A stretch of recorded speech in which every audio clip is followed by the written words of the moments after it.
Hey everyone, and welcome to the live stream. Let me know in the chat if you can hear me okay. I'm excited for this episode. I'm really excited for this episode. We're going to be talking about whether I'm a sellout, whether you can trust YouTubers, how YouTubers, especially kind of in the outdoor niche, backpacking, hiking, that kind of thing, campers make money on YouTube, and really answering a bunch of questions that I've seen from people and try to just be as transparent as possible. I'm here to answer any questions that you guys have, um, as well as just kind of go over a bunch of things that I just want to chat about, because I see it in the comments on my videos, other people's videos, and just kind of want to kind of clear the air and be as transparent as possible so that you guys know what's going on and what you're getting from me, and a lot of other YouTubers too, because I know what's going on in the industry. I know what's going on with other people. So yeah, we're gonna have a good episode. I'm really excited for it. So welcome everybody. We got Jake, Krizakoni, Edward, the hiking bartender. We got Zach, Salmon. We'll see it. We'll see you later, Miles. Hopefully everyone can hear me okay. I'm assuming you can hear me. Otherwise, you guys would be saying in the comments that I'm not coming in clearly. I apologize if at any point I cough. I'm gonna try and remember to mute if I cough. I'm just getting over COVID. I went on a trip earlier this week where it was a very tough trip, and I was wondering why it kicked my butt so much.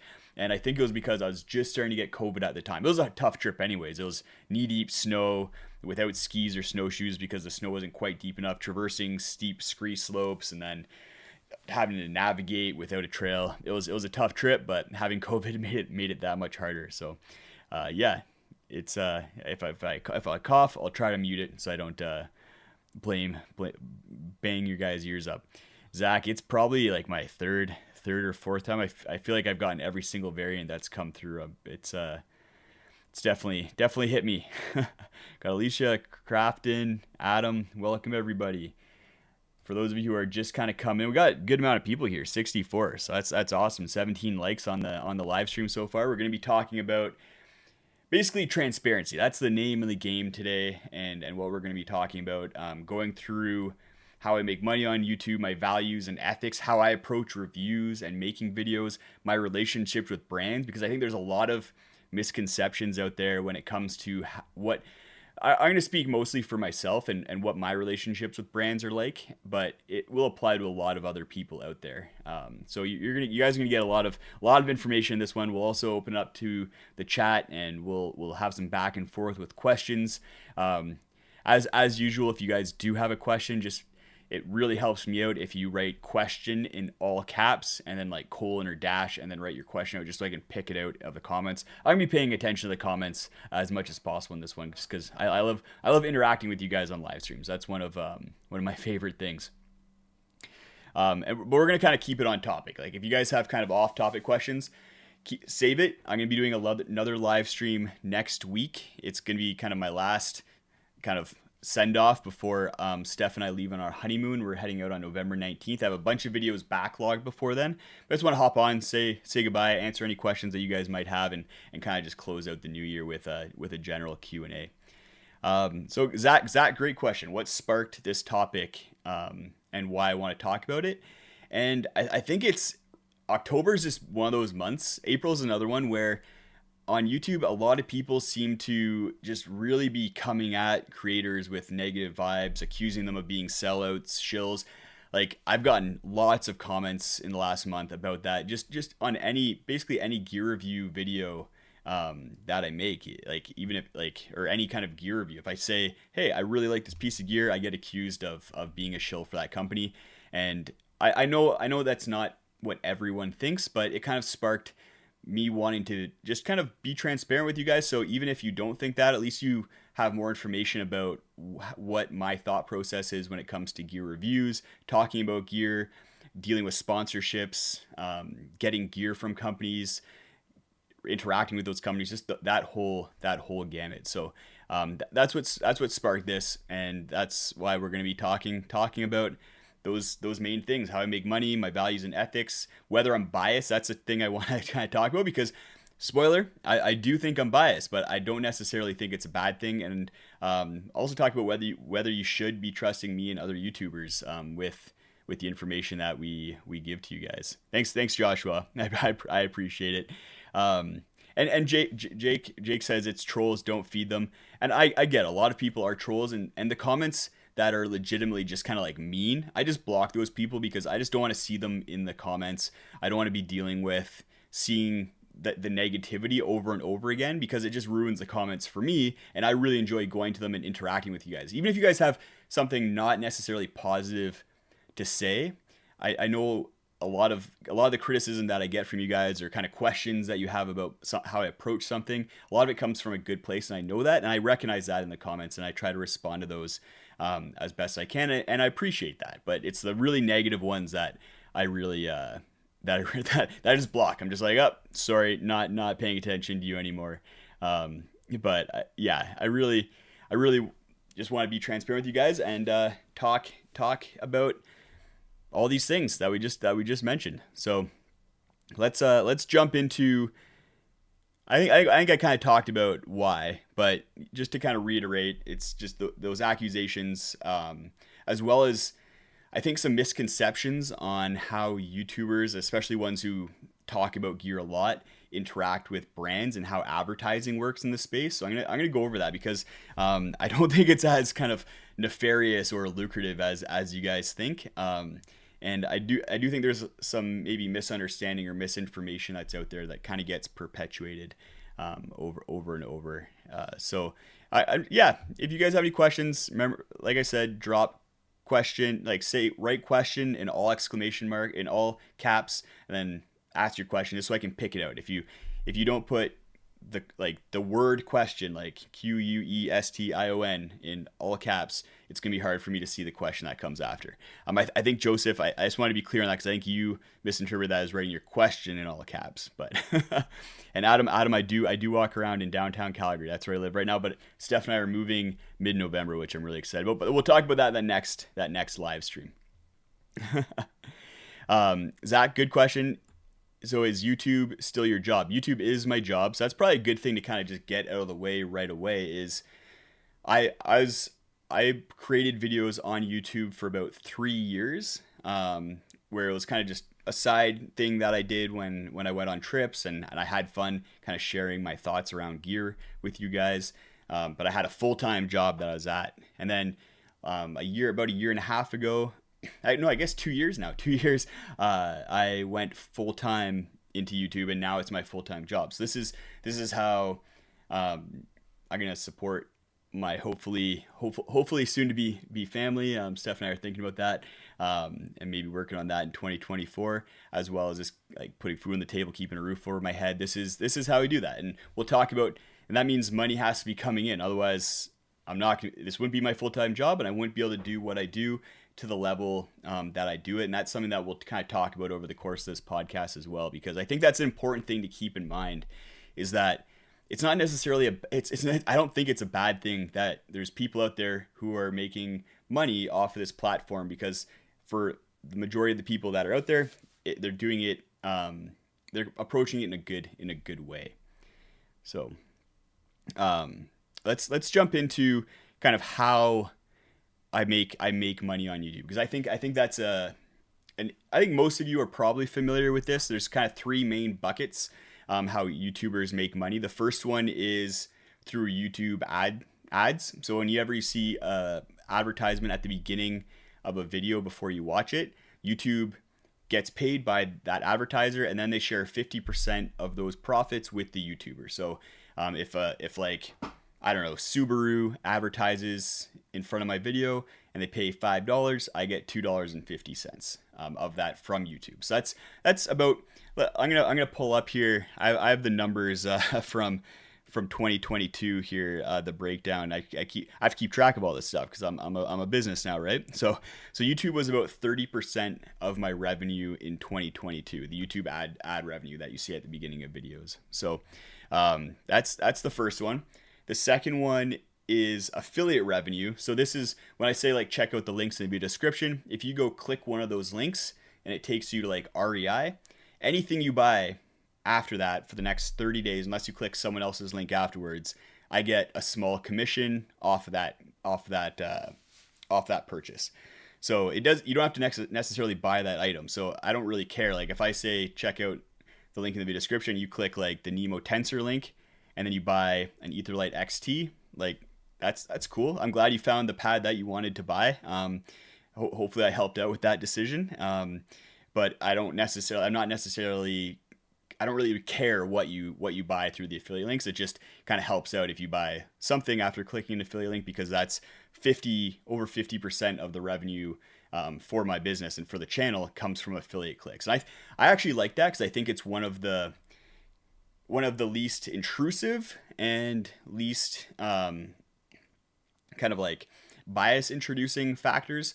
And I get the question all the time of, do I only review products or talk about products that have affiliate programs? And not at all. Like, you guys will know that I'm a big fan of Durst Intense. They haven't had an affiliate program, so it'd be a lot of money that I would get if they had had an affiliate program, but they don't. But I still love their products, so I talk about them and share them. So that's just something that I do. Maybe it influences other people. As far as I know, based on my conversations with other creators, that's not something that really happens. Like, we'll get into this a little bit more, but like the trust and the relationship with you guys is the most valuable thing as a creator who puts out recommendations and advice. Like, if you guys lose your trust in me, then like, doesn't matter how much money sponsors are going to give me, because I'm not going to be getting views. I'm not going to be having your trust. They're not going to have sales. So it's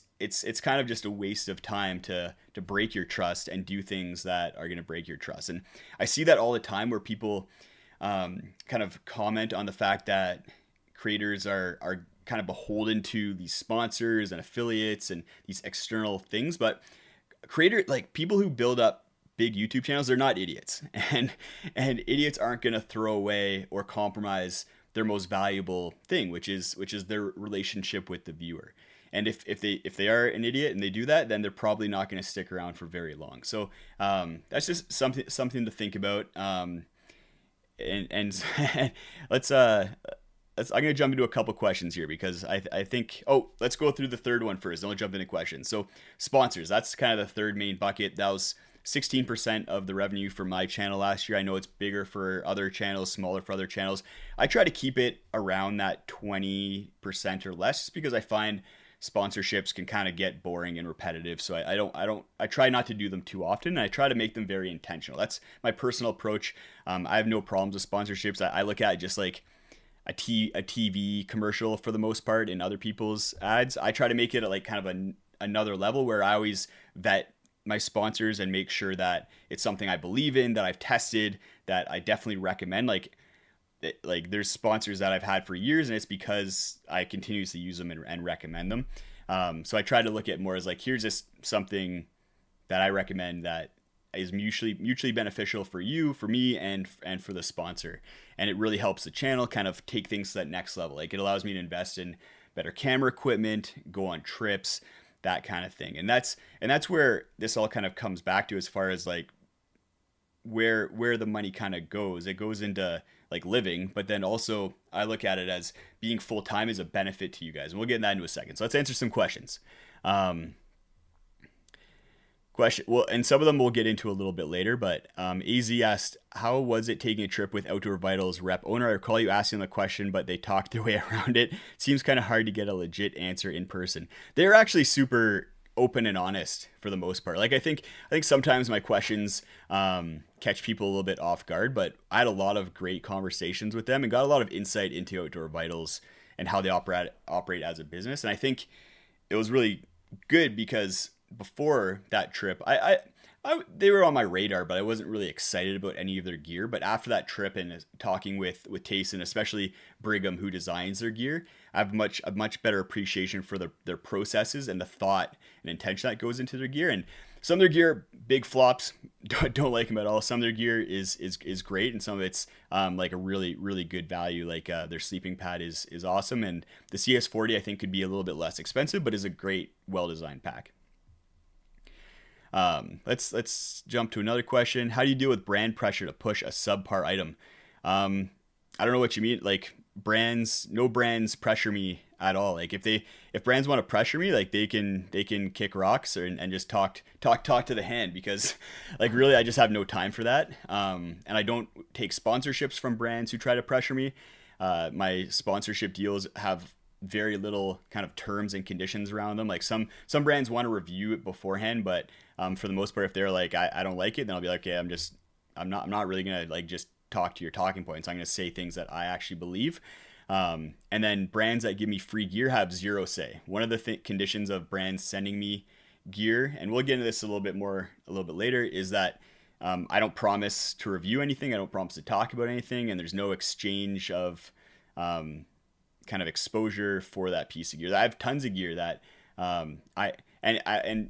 yeah, we'll get into this a little bit more, but yeah, I have lots of gear that I've never talked about because I don't think it's good. And brands, for the most part, they're okay. Like if they make a bad product, I let them know, and I don't necessarily talk about it. And then they appreciate that. And brands who don't, like, they're probably not going to stick around too long because they can't take feedback. Let's keep it on topic with the questions. Jake, long-term goal for the channel: bushcraft, after hours, nothing's not backpacking related. I've been thinking about it. I'm going to keep it backpacking related for the most part. If I was going to kind of spin off anything, I'm really focused on packwizard.com. Definitely go check that out at the link in the video description if you haven't heard of them already. I'm focused on that, the podcast, the gear review channel, this channel. So I have a lot on my plate. But if I was going to do something else, it might be like tech, because that's something that I am pretty passionate about as well. And so I talk about just like Steph and I are moving, and I'm going to be putting in like some smart locks, smart switches, smart garage door, building kind of a bunch of stuff in the basement. So I'd kind of just go over just that kind of journey and just kind of vlog it almost. I think that'd be kind of fun, but we'll see. I don't want to compromise like what I like the channel and what I enjoy here as well, because the backpacking stuff is awesome. Joshua, if I'm YouTube Premium, do you make money off my views since I don't have ads? Yes, good question. So the creator whose video you watch makes probably more money off of a YouTube Premium subscription than they would off of an ad. So they're still getting paid, which is great. YouTube is kind of a great partner in the sense that they've kind of figured out that the creators are their bread and butter, and if they have people making good content, then they'll get good advertisers, and then everyone wins. How do you approach brands for sponsorship tendencies? From who's this question? From Grizzly. Do you have a template you use for sending emails, etc.? So for a while there, when I first started out, I was very like, I need sponsors. I need to like get sponsors on the channel, because I was kind of told that that's how you make money. But I really didn't enjoy the process or the interaction with a lot of sponsors. A lot of sponsors that I kind of wanted, that I really believed in, didn't really see the value in working with me. And then so I've just kind of very slowly over the last like 3 years built up relationships with brands that I believe in and who are willing to sponsor the channel. So it's usually a more organic kind of process where I've been kind of talking with them and working with them, and then we kind of determine that a sponsorship might be a benefit for them, for you guys, the audience. That's always something that I consider is it has to be a benefit for you guys, and then for the channel as well. And that benefit to you guys might be through it being an awesome product that you get to hear about, or providing additional resources to the channel in order so I can invest into like different things. Jake, is it the same for the podcast? Yes, basically same kind of revenue streams for the podcast. Grizzly, why do most backpacking YouTubers in the USA and Canada just make videos on gear rather than showing us your trips? I think probably because there's a lot of like I video almost all my trips now. At first I didn't, because trips didn't get a lot of views and they weren't really fun to film. It was kind of just showing a random trail in a random place that you'd probably never see, and people just weren't interested in it. But I've kind of figured out a way to introduce some storytelling into my trips, which is very difficult. It takes a lot of work and a lot of thought, and it's not easy. So I think that's part of the why. It's just there's a high barrier to entry. There's a lot that goes into making a trip video good. So that's why you probably just don't see a lot of trip videos, and a lot of people just aren't going on a trip every single week. Like I'm out in some way probably every single week, but I'm kind of a rarity in that sense, in that I'm getting like 100 days outdoors a year, whereas for a lot of people, even if it's their full-time job, it might be quite a bit less. Some people it's a lot more. Like I know some YouTubers are out there for over half the year, but it's a lot, especially if you have family, kids. You can't really commit to that many trips, so you see more kind of talking about gear and things like that. And I think that's for a lot of people. Like most people out there are only going on 2, 3, maybe 4 trips a year, and for the rest of the year they stay connected to their hobby by watching YouTube, researching gear, that kind of thing. So it makes sense to me. So let's jump into my values and ethics, because I think that's going to answer some of the questions that I'm seeing here. So let's talk about how I some of the things that I think around sponsorships. First of all, I don't take sponsorships from any brands whose gear I review. It happened one time. Insta360, I did a sponsorship with them, but it's kind of not really backpacking related, so I was kind of okay with it. But I don't review any. I don't take any sponsorships from brands who make backpacks, who make tents, anything like that. Like REI wanted to sponsor the channel. I was like, you guys are great. I love your products and I love what you're all about, but I review your gear, so I'm not going to take a sponsorship from you. So that's why you see like Garage Grown Gear, Element, Onyx. I don't review. They don't make things that I review, so I'm not kind of compromising what I like, how I think of. How do I say this? Because I think like I think it's fine if other creators are able to kind of keep that separation. Like good for them. Like for me, I just think I would feel a little bit compromised if I was taking sponsorship money from like Gregory and then reviewing one of their packs in the next video. Like it just isn't the approach that I want to take. So that's why you'll never see that from this channel and from me at this point. Maybe that changes down the road, but that's my approach right now. There's also some interesting FTC guidelines. So FTC kind of regulates sponsorships and how you're supposed to go about them. So when you see someone say like text, someone says like sponsored by Onyx, and then they say that this video is sponsored by Onyx, that's like they have to do that legally. They have to disclose that in both those ways, or they can face up to a $50,000 fine. So people who are saying that there's creators out there who are like taking money under the table and there's like sponsorships that aren't disclosed, like maybe there is, but it's a big fine, $50,000 for every occurrence if they catch you. And like who's gonna mess with that, right? It's so much easier just to say thanks for sponsoring this video and having the little text up there. So yeah, that's a big thing. Another thing is that like I said, I'll always disclose the sponsorships. I already mentioned this a little bit, but I'll never take gear in exchange for a guaranteed review or a product feature. So if someone's like, hey, can I send you this tent? I'll say sure, but I don't guarantee a review. I don't guarantee that's going to be in a gear list or on a trip or anything like that. If I like it, I'll tell you guys about it. If I don't like it, then I probably won't for the most part. And we'll get into that in a second, why I don't do as many negative reviews as maybe other people. There we go. I remembered to mute it before coughing. Hopefully you guys didn't hear that.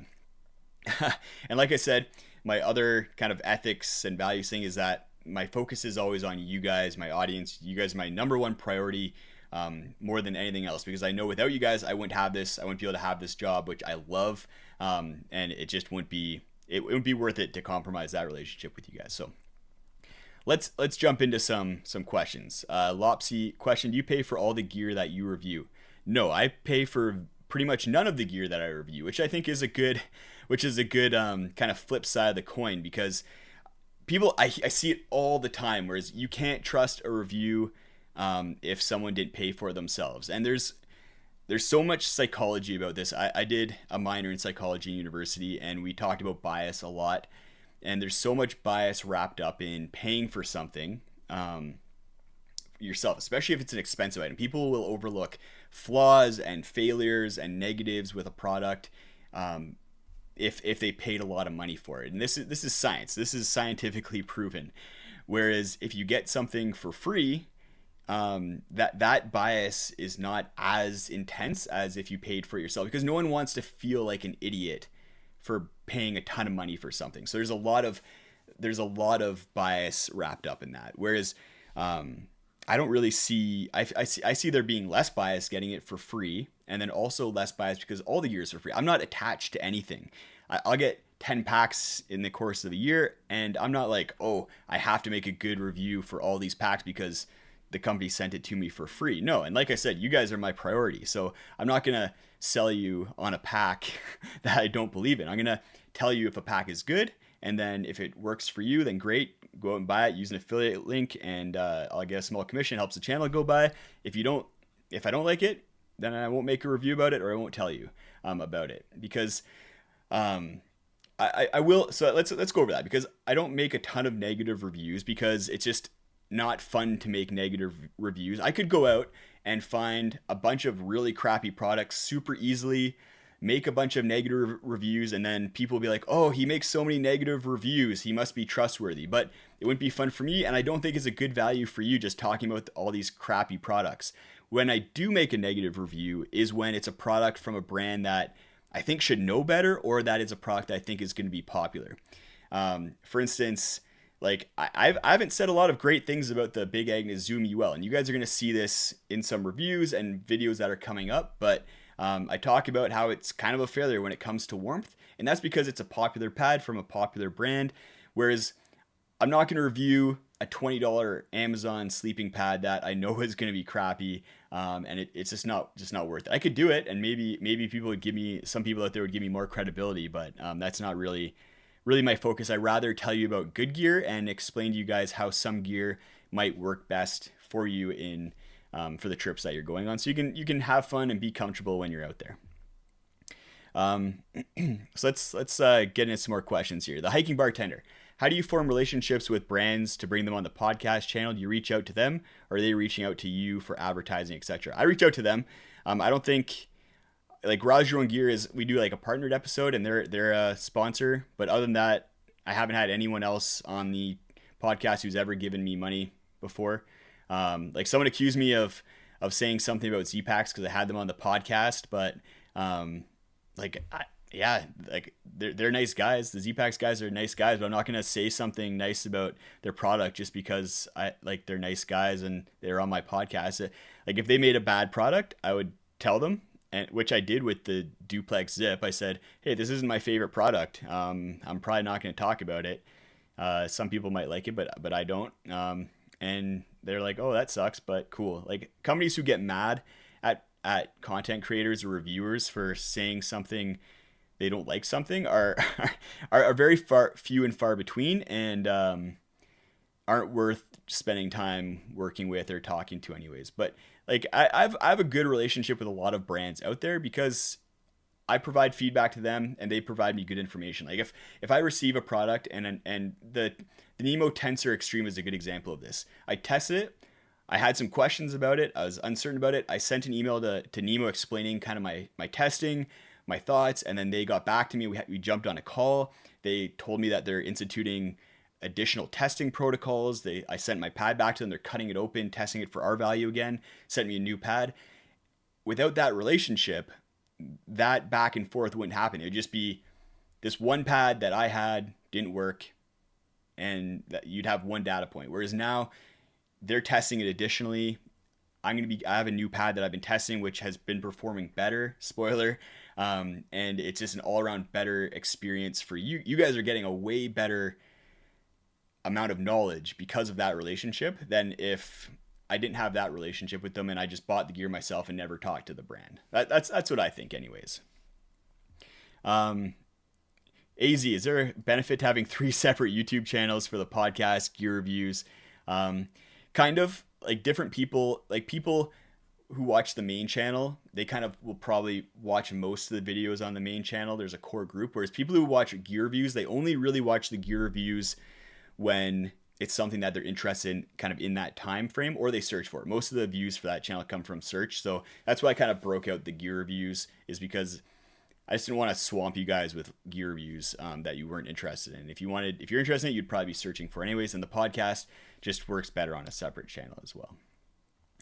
Thanks for the Pack Wizard love, guys. I'm just catching up with all the channels. or all the questions. Sorry. Let's just roll through. Nice.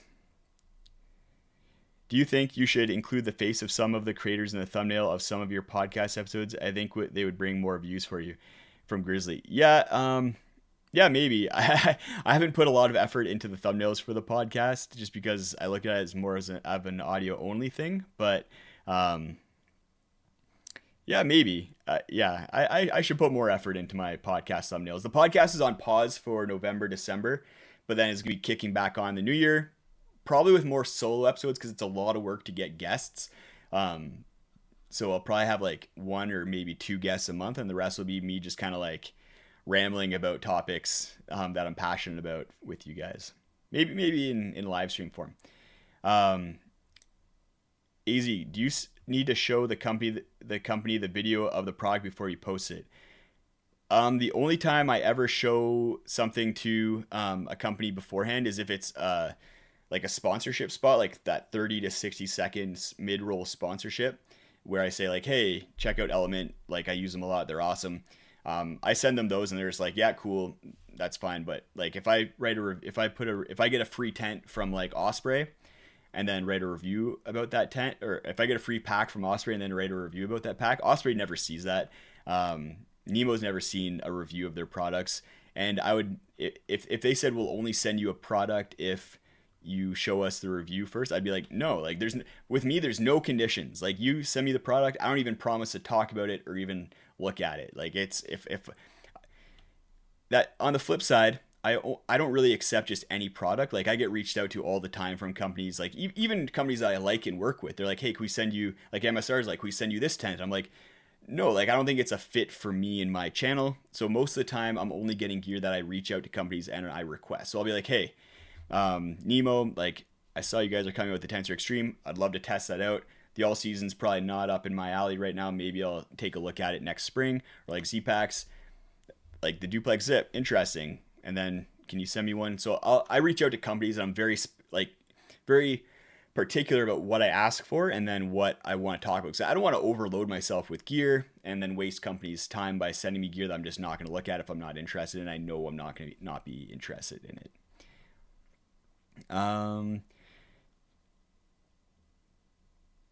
You could do a Discord channel and have voice questions. I've seen it done really effectively. Yeah, I've thought about Discord. That'd be cool.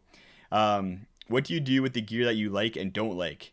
I keep it all. I have a storage locker that's as big as my office right here. It's like a full size room. And then I have my room. My office is also filled with gear. So I have a lot of gear, and I just keep it all for the most part, because there's gear that I've pulled from years ago that I like to compare to something else or that I use as an example. At this point, I've just kept everything. Down the road, if I was going to get rid of gear, I'd donate it at this point, or like give it away, maybe to somebody. I've given away a couple packs that I knew I'd never talk about again. I just kind of reached out to people locally. I was like, hey, does anybody have any, like some friends that they want to get into backpacking and need some packs, and then someone can pick them up and use them with their friends on a trip. So I do something like that. George, have you ever banned anyone from chat for disagreeing with you? I ban people from the comments for being jerks, never for disagreeing with me. You can disagree with me all you want. Like I love getting into discussions with people, but if you're mean and aren't really like disagreeing and are just like making personal attacks, then yeah, you'll get banned. Do you think it's possible to make a video of a weekend on the trail together with other big outdoor influencers like Dan Becker? I've made multiple videos with Steven. Yeah, go check those out. All right, let's jump into the next question, which we've covered a lot of these already with you. You guys are asking great questions. Feel free to keep them going. But the other thing that I want to talk about is kind of my approach to reviews and talking about gear. We've talked about this already, so we'll kind of be able to jump through it pretty quickly. But how do reviewers get free gear? So I already mentioned this. A lot of the time, they either reach out and I say yes, or I'll say no a lot of the time, or I'll reach out to brands and ask them for gear. Sometimes it's through like public relations firms. So there's companies that work with, especially the bigger companies like MSR, Osprey. They have public relations firm, PR firms who work with them, and they kind of manage sending out gear review samples to different people. And that's usually it's through them that we get kind of like pre-release samples. That's something that I'm pushing a lot of people, a lot of companies to do, is like get us the gear 3 months, 4 months before you're dropping it so that we can review it. So there's reviews out there when you guys are looking to buy the product. I remember for myself as a consumer, one of the most annoying things was a tent would come out and I'd look for reviews and there'd be nothing. And I'd be like, how do I know if this is a good tent? I have to wait 3-4 months before there's any legitimately good reviews about this tent. So yeah, I'm trying to get companies to do that more and more. We already kind of talked about, do I think getting free gear is bad? No, I think if anything, it's a benefit to everyone. It also allows, other than the two things I kind of mentioned of it being like, I think less bias, and kind of the science supports that, as well as if all the gear is free, then there's kind of no bias. The other thing I think is that, where was I going? It allows people like myself, especially full-time YouTubers and reviewers who have a lot more time to do this. It allows us to review more gear. If I had to buy every single piece of gear myself, I would not be able to test out like 10, 20, 30 sleeping pads over the last several years. It'd be like 4. And because of that, I think you guys are getting a big benefit, as opposed, like, I think there's a lot of benefit to people who like maybe go on a through hike and they test out one pad for 3,000 miles. Like, that's great. That's a good test of durability. But I think where a lot of value comes into play is that comparison factor, where I've slept on, in very strict testing conditions, 30 sleeping pads, and I can tell you the nuances of each one, how they sleep comfort wise, warmth wise, features wise. I think there's a lot of value in that, and I wouldn't be able to do that. Other reviewers wouldn't be able to do that if we weren't getting the gear for free. Another thing with reviews is, do I play favorites? I get accused of this sometimes, and like, I have good relationships with some companies. Like, I've already mentioned that, and I don't necessarily play favorites with them, but I will give them the benefit of the doubt and reach out to them. Companies that don't open up a dialogue and don't communicate, like, I'm not gonna waste my time sending them emails saying like, hey, your product failed because of this, or like, your product's great because of this. So in some sense, there's companies I just have better communication with, and maybe that can be interpreted as playing favorites. Like Dan Durson, like, he's such a nice, open guy. I can send him an email, so he'll get back to me, answer questions, write me essays answering my technical questions about anything, even if it's not his tent, and that's great. That being said, if he released a dud product, I'd call him out on it, and I'd probably review that product, because he makes such popular gear that I have to say, like, this Durson product isn't very good, probably stay away from it. The other thing is testing with reviews. So that's something that I take very seriously. Is I don't do many kind of like first look videos. Like, you might see products on trips and things like that where I'm testing it out on that trip. But if you see a product on a trip, unless I specifically point that product out and say like, this is awesome, then I'm not necessarily endorsing that product or saying it's good. It's not until like I put it in a gear list or like a comparison where I actually make definitive statements about that gear, where you can get my kind of true opinions on it. And I like to test things out kind of for like 30 uses. Like, that's 30 nights in a tent, 30 nights on a sleeping pad, or like 30 days of hiking with a pack. Like, that's kind of what I try to aim for. If it's an iterative product like the REI Flash 55 that came out this year, it was a new version but very similar to the old version. I didn't need 30 days on that with that pack. Like, I was able to test it out pretty quickly, get a feel for it. I always get asked about durability, and durability is something that I've kind of stopped talking about specifically, because I can speak to the fabrics that a product's made from, the history of that company and that maybe product line, but I can't speak to durability. And even if I have a failure, that's one failure out of thousands of products. Or if my product is good, that's one good piece of gear out of thousands of pieces of gear for that product. So the best way, I think, to get a sense for durability is to go out there and read reviews on websites. Like, I do that, and I'll comment on that, where I'm seeing a lot of like negative reviews about like the old Nemo tensor and the valve ripping out, or the leaks around the seams. So I'll mention that if there's enough information about it. But yeah, or if I just know that like this is going to be a failure point, if I can just see it, then I'll mention that in a review. But long term durability tests, I don't think like one person review samples are a good place to get that information. That's my personal thought. All right, let's answer some questions, and then we'll get into why I don't do many negative reviews, because I kind of touched on already, but I really want to dive into this because I think it's an important one.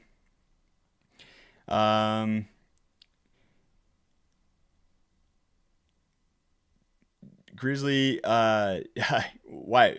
Honestly, do you watch other influencers just for entertainment routinely? You don't have to say who. I watch a lot of YouTube. I watch a lot of YouTube, backpacking YouTube, a lot of tech YouTube, tons of different stuff, and I enjoy it. I love YouTube as a source of entertainment, source of information. I was watching someone build like benches and tables the other night while I was just kind of hanging out with my dog. Learned a lot from that. Yeah, it was entertaining, and it was informational. So it was great. Basically every day I'm watching a lot of YouTube. Grizzly asks if their style sometimes rubs off on me or compromises my own style.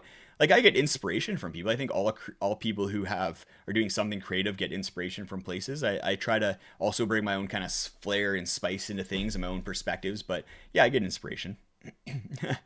Have you watched creators from the UK? Not a ton. You guys have weird accents. Not just kidding. I watch Paul Mesner a lot. He's great.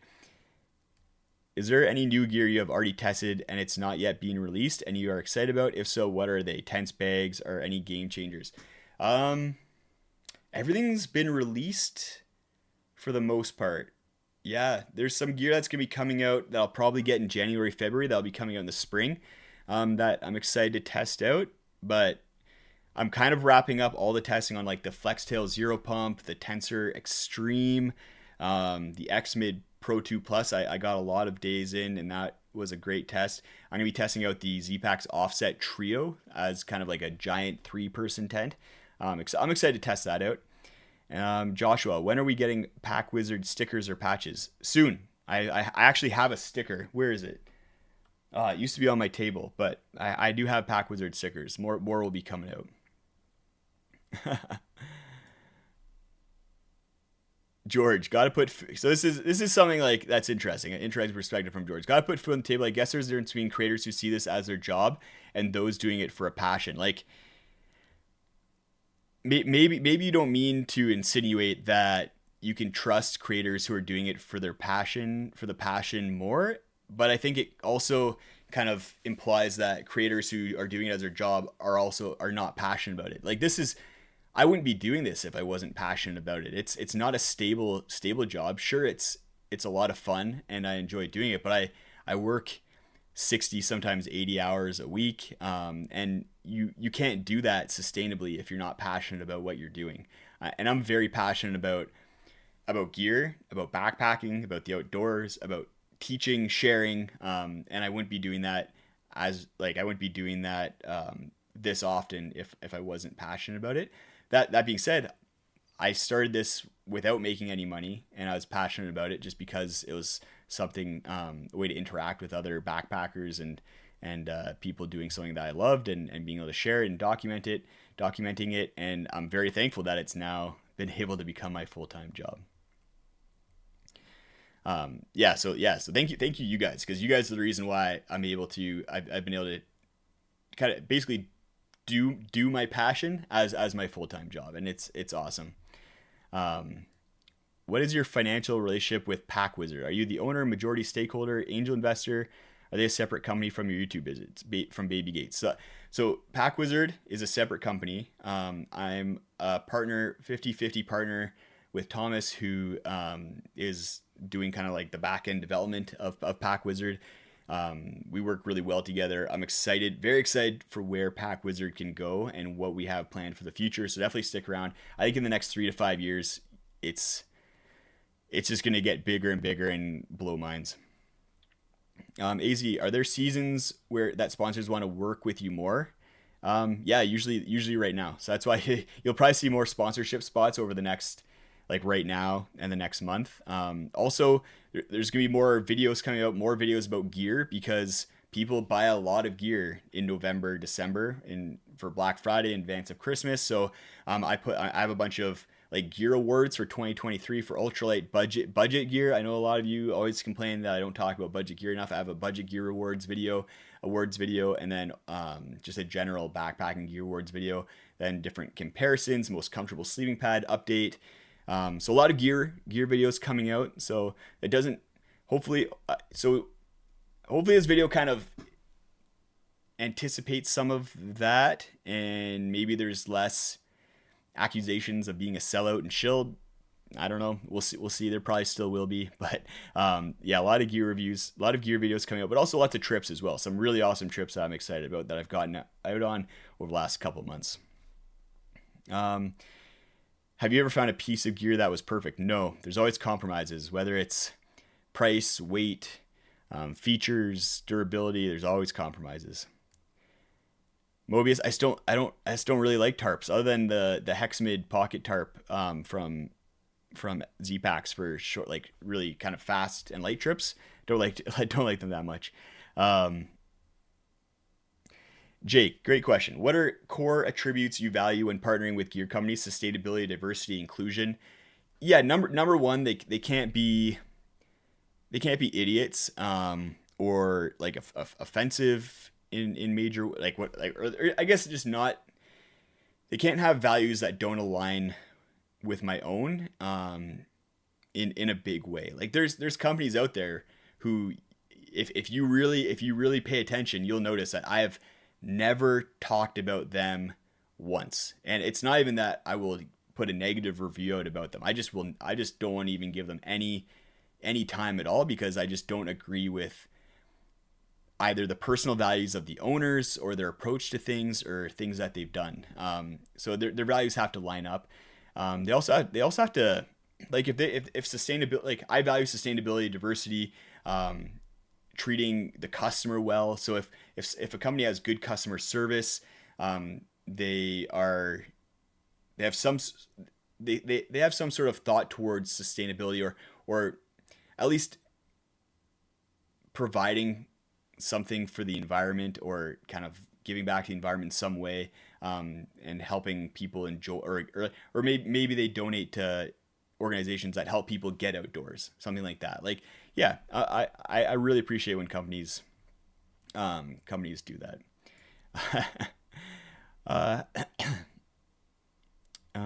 What do I think of copycat gear? We'll talk about that in another podcast probably. Let's go down. Questions about gear. We're gonna skip over those. Devin and we are planning to make a video, Hike and Have Fun. Devin and I are planning to not make a video together, but go on a trip together this in 2024. Bloopers video. I should really make a bloopers video. My editor could probably throw me right under the bus with the amount of like farting and nose picking and gross things I do on camera that he cuts out.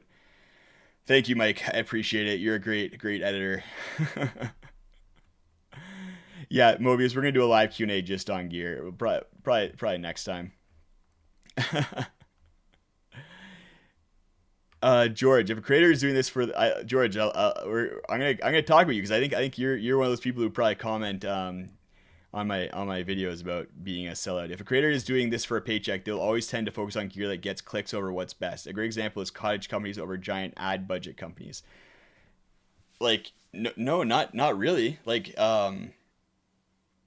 why? Like I've mentioned it a bunch of times. Like, the trust of the viewer is the most important thing for a creator. So like why like, a creator is an idiot, and I know the budgets of brands out there, and they're not big enough to make it worth a creator's while, even if they're open to this, even if their values and ethics allow them to be open to this. The budgets are not big enough from brands in order to make it worth their while to compromise their relationship with their audience. It's just not there. It's just not worth it in the long run to do that. So like, maybe idiot creators are doing that, but like I've said, most creators out there who are able to build a channel and do this, especially full time, they're not idiots. I talk to a lot of them. They're very smart, bright, intelligent, creative people. And yeah, they're just not going to compromise that for a tiny paycheck.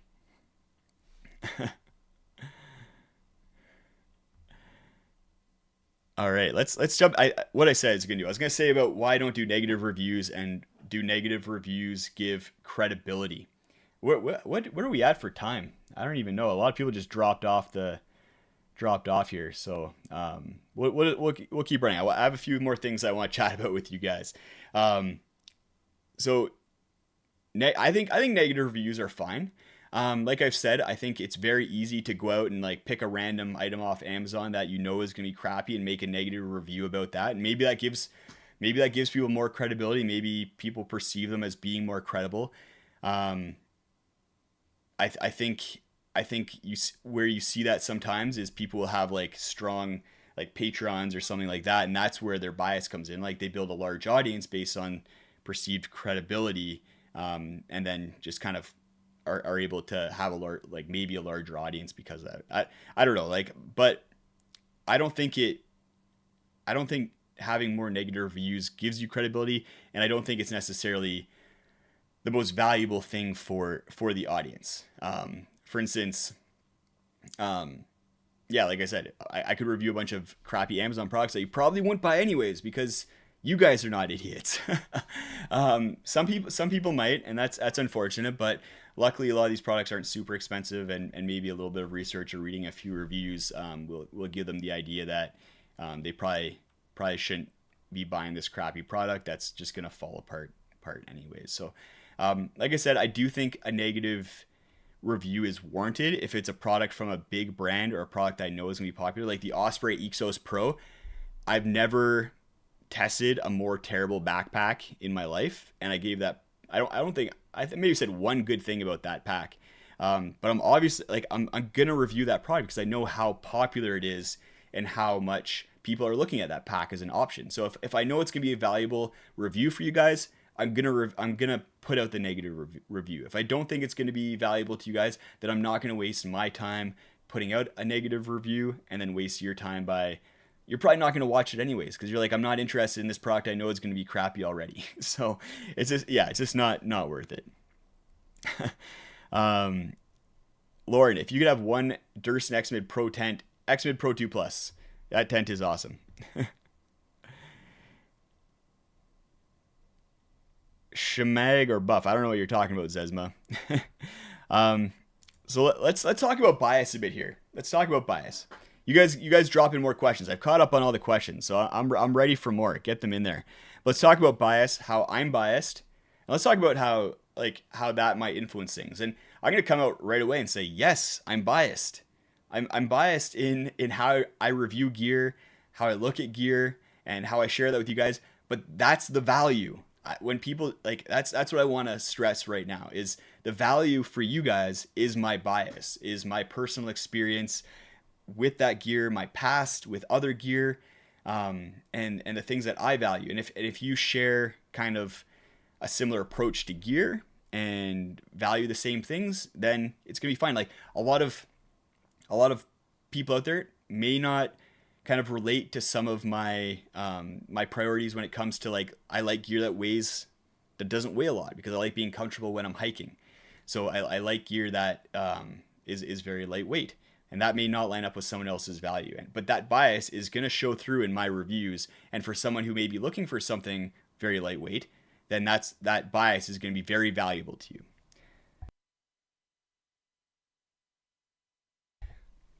Excuse me, how to cough again. On the other hand, I try not to. There's always going to be external biases, and the psychology of it is that you are influenced no matter what in life, even if you know you're being influenced. There's a study out there where they told realtors what the value of a house was, and said, hey, our goal is to influence you into changing what you think this house's value is. And then the realtors looked at the house and then said what they thought the value was, and it was statistically proven that they're influenced by being told what the value of the house was. So you're influenced no matter what. So where I'm going with this is I try not to be influenced as much as possible by my relationship with brands. But like I said, I have a good relationship with some brands, so that's probably gonna create a little bit of bias in there. I try not to, as well as just kind of like my personal biases when it comes to different gear, maybe brands that have worked well for me in the past. I try to be as objective as possible, and my approach overall with reviews is to um, look at every piece of gear on how it might work for somebody. Maybe it's not me. Like if a piece of gear doesn't work for me, I try to take a step back and think, how could this work for somebody else? And then I try to hit that point. So a lot of the time, I'll say negative things about a product, but then also talk about how it might work for someone else, and people will perceive that as a positive review overall. Whereas if they really looked at it, I'm saying it's not going to work for me, but it might still be a good product for somebody else. So that's bias, and let's talk about some more. Let's talk about more some about some other. Before we talk about some other YouTubers, let's talk about some questions. Let's go through some questions. Um, have you ever owned a Hillberg tent? No, no, they're very expensive. So I can't afford one. Maybe if you guys click more affiliate links, I have if like I said, affiliate links are a big portion of the revenue for this channel, and we're coming into Black Friday. People are buying a bunch of stuff. If you are looking to pick something up and you want to help out the channel, I put a bunch of links to different affiliate, like different stores, mostly North American stores, like REI, Moose Jaw, a Mountain Equipment Company, Valhalla, Canadian US companies. If you're going to buy something, feel free to click one of those links. I get a small commission, helps out the channel. It doesn't matter what you buy. You can bookmark those if you want for down the road. Just they're down in the video description if you want to check them out. Extra, new video on decathlon products. Lots of replace items since the older videos. I wouldn't say replace. They kind of build on them a little bit. I love a lot of different decathlon products, and anything I've talked about in any three of those videos are solid. So yeah, I kind of just went with like the ultimate best from decathlon that I like, as opposed to like some of the other ones. It was stuff that I think is great, but maybe not like insane value. All right, yeah. If you guys don't have any other questions, we'll start wrapping things up. This is your last chance. Get them in. I really appreciate everyone sticking around, hanging out, asking questions. You guys had a lot of amazing questions. Hopefully, this gave you a little bit more insight into how things go on this channel when it comes to reviews and sponsorships and funding. And oh yeah, I said I was going to talk about other YouTubers, and I think I've kind of hit on this already, but I think for the most part, the amount of the bad actors out there on YouTube are in the minority. I don't think there's a lot of people out there risking huge $50,000 fines by not disclosing sponsorships. I don't think that there's a lot of people out there who are like biasing their opinions or like lying about products when they review them in order to like appease a company or because they're getting paid to talk about that product. I just don't think that. And I talk to a lot of creators. I talk to a lot of creators in the backpacking space, other niches, and they all kind of say the same thing, that the audience is the most valuable thing that they have, and they're not going to compromise that. And the money just isn't there from an advertising standpoint from brands. Like maybe if Coca-Cola was knocking on the door being like, hey, write a biased review about Coke, maybe they'd be able to fund that. But like smaller like outdoor brands, they're not doing that. There's maybe a handful that would be able to afford that, and it'd be very obvious very, very quickly. So I think you can trust the majority of YouTubers out there, honestly. Like even ones that I may disagree with, I still think that they're honest people, putting out good information, or putting out information that they think is valuable for you guys. So that's kind of the gist of that. Jake, have you reached out or been reached out by Northern Ultralight based out of BC? We've chatted a bit. They just weren't able to kind of build it into their budget to provide a pack. If at some point, like if my channel gets big enough where I can afford to just be buying tons of gear, then like I'll just buy that kind of stuff. Like like I'd love that if at some point, like, it doesn't matter if it's a brand, like maybe it's a very small brand like Northern Ultralight where they can't really afford to be sending out like review samples. I'll just buy it from them. But right now I'm not quite at that point. So hopefully down the road that happens. Brady, what do you think of Eric Hansen prosecution? Yeah, that sucks. I don't really want to comment too much on that because it is like kind of a legal proceeding, and there's a lot around that. That's for sure.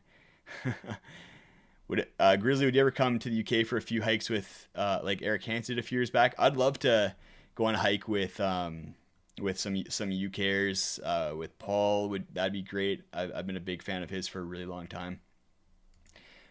Brights hikes, I will not be doing a through hike anytime soon. A lot going on in my life that would restrict that. So, like I said, we're gonna be doing another live stream probably next week, next Sunday. So stay tuned for that, where we'll just do kind of general Q&A, channel update, life update, all of that kind of fun stuff. And you guys can answer. You guys can ask me all the gear questions that I skipped over. I apologize for that. I know there's a lot there. Next live stream next Sunday, we'll schedule it. Same time, same place. Thanks for everything, guys. Thanks for all your support. Thanks for all the questions. I love this audience. I just wanted to kind of be transparent with you guys, share everything that I could, answer any questions that I have. Yeah, you guys are awesome, and we'll talk to you soon. Thank you, Joshua, and thank you, Lauren. Really appreciate the super chats. Maybe I'll put those towards a Northern Ultralight pack. You guys are awesome.